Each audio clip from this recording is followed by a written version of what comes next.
اور آپ صلی اللہ علیہ وسلم سے صحابہ کی ایسی بے مثال قسم کی محبت تھی۔ حدیبیہ کے مقام پر آپ صلی اللہ علیہ وسلم نے اپنے بال منڈوائے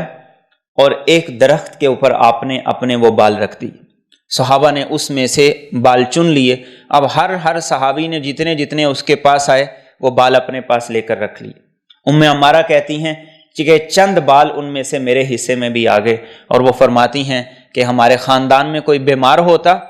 تو میں ان بالوں کو پانی میں ڈالتی اور بالوں کو نکال کے وہ پانی اس کو پلاتی تو اللہ اس کو شفا دے دیا کرتے تھے۔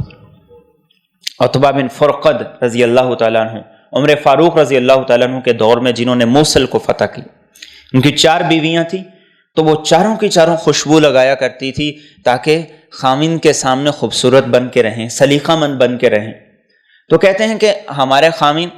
وہ اپنے ہاتھوں کو تیل لگاتے، داڑھی پہ مل لیتے، باہر جہاں کہیں بھی جاتے تو ہر کوئی یہ کہتا کہ عتبہ یہ بتاؤ کون سی خوشبو لگائی ہے،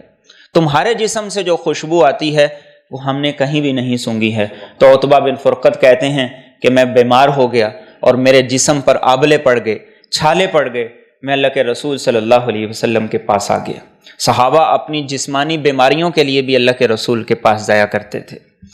تو میں آ کے کہا یا رسول اللہ صلی اللہ علیہ وسلم یہ بیماری آ گئی ہے، تو آپ نے فرمایا کہ ستر کے علاوہ اپنے جسم کے کپڑے اتار دو۔ تو میں نے سارے کپڑے اتارے تو آپ نے اپنا لعاب دہن نکالا اور وہ نکال کر آپ نے میرے پیٹ پر اور میری کمر پہ لگایا۔ تب سے میرے جسم سے اللہ کے رسول کے ہاتھ لگانے کی وجہ سے ایسی خوشبو آتی ہے کہ نہ بھی لگاؤں تو دور دور تک جاتی ہے۔ یہ ہمارے نبی تھے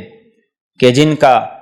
ہاتھ مبارک، جن کا دست شفا، جن کا دست مبارک، جن کا دست طیب اور مطیب جب کسی کو لگ جاتا تو اس کے جسم سے خوشبوئیں آتی تھی، تو جو آپ کے عمل کو اپنا لے اس کے جسم سے کتنی خوشبوئیں آئیں گی،